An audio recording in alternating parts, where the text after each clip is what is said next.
Shajan Palluruthy Shajan Palluruthy telephone ലൈനിലുണ്ട്.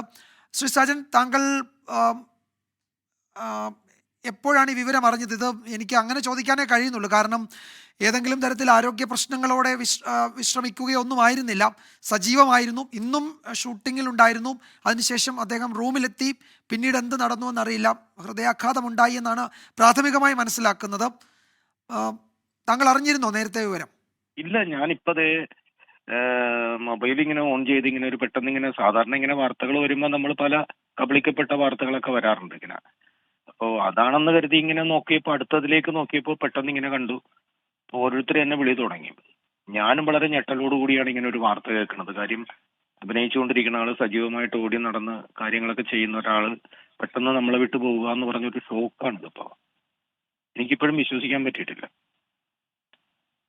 ഞാനിപ്പം ഷാജോണിനോട് ചോദിക്കായിരുന്നു എന്തെങ്കിലും ആരോഗ്യ പ്രശ്നങ്ങളൊക്കെ ഉള്ളതായി അറിയാവുന്നു. അപ്പോൾ എല്ലാവരും പറയുന്നത് ആരോഗ്യം നോക്കുന്നയാളാണ്, ഭക്ഷണമൊക്കെ വളരെ ക്രമീകരിച്ച് ജീവിക്കുന്ന, അതെ അതെ, അങ്ങനെ ആരോഗ്യ തീർച്ചയായിട്ടും. പ്രശ്നങ്ങളൊന്നും ഉള്ളതായി നമുക്കാർക്കും അറിയില്ലല്ലോ, അല്ലേ? ഇല്ല ഇല്ല, അങ്ങനെയൊന്നുമില്ല. അങ്ങനത്തെ കാരണങ്ങളൊന്നുമില്ല. പുള്ളി സജീവമായിട്ട് ഓടി നടന്ന് വർക്ക് ചെയ്യുന്ന ഒരാളാണ്, ഏത് രംഗത്താണെങ്കിലും. പക്ഷേ ഇത് എന്താണ് സംഭവിച്ചതെന്ന്, അതും ഇപ്പോഴും അഭിനയിച്ചുകൊണ്ടിരിക്കുന്ന സ്ഥലത്ത് നിന്നല്ലേ. അതെ അതെ അതെ അതെ. അതാണ് അതിന്റെ ഒരു, അല്ലാണ്ട് നമ്മൾ ഒരാൾ രോഗി കിടക്കുന്നതോ അല്ലെങ്കിൽ അസുഖം ഉണ്ടെന്നോ അങ്ങനെയൊന്നും അല്ല. പുള്ളി സജീവമായിട്ട് ഈ രംഗത്ത് നിൽക്കുന്ന ഒരാള് പെട്ടെന്ന് ഇങ്ങനെ സംഭവിക്കുക എന്ന് പറയുമ്പോൾ അതിനറിയാവുന്ന ആളുകൾ, സഹപ്രവർത്തകര്, അത് വല്ലാത്തൊരു വിഷമമുണ്ടാക്കുന്ന ഒരു വാർത്തയാണ് ഇപ്പൊ കേട്ടത്. താങ്കൾക്കൊക്കെ എത്രയോ വർഷങ്ങളായി നിങ്ങളൊക്കെ ഒരുമിച്ച് എനിക്ക് പിന്നെ സ്റ്റേജിലൊക്കെ അല്ലേ? എന്റെ നാട്ടിലാണ് അദ്ദേഹത്തിന്റെ വൈഫ് ഹൗസ്. എന്റെ വീടിനടുത്താണ്, എന്റെ തറവാടിനടുത്താണ്. എന്റെ അച്ഛന്റെ കൂട്ടുകാരനാണ് വൈഫിന്റെ ബാപ്പ.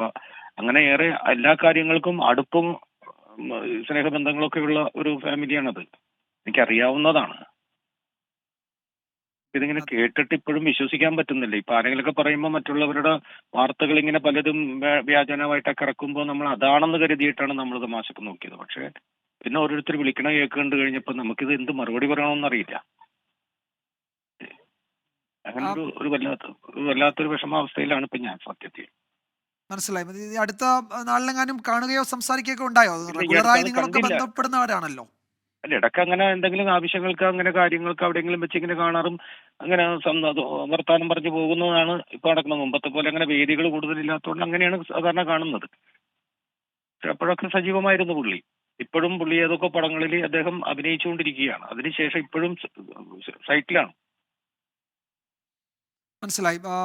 ശ്രീ സാജൻ പള്ളുരുത്തിയാണ് പ്രതികരിച്ചത്. അവരൊക്കെ ആ, എത്രയോ നാളുകളായി പരസ്പരം സൗഹൃദത്തോടെ സ്റ്റേജുകളിലൊക്കെ ഒരുമിച്ചൊക്കെ കലാപരിപാടികളൊക്കെ അവതരിപ്പിച്ച് വളരെ അടുപ്പമുള്ള ഒരു സുഹൃത്തു കൂടിയാണ്.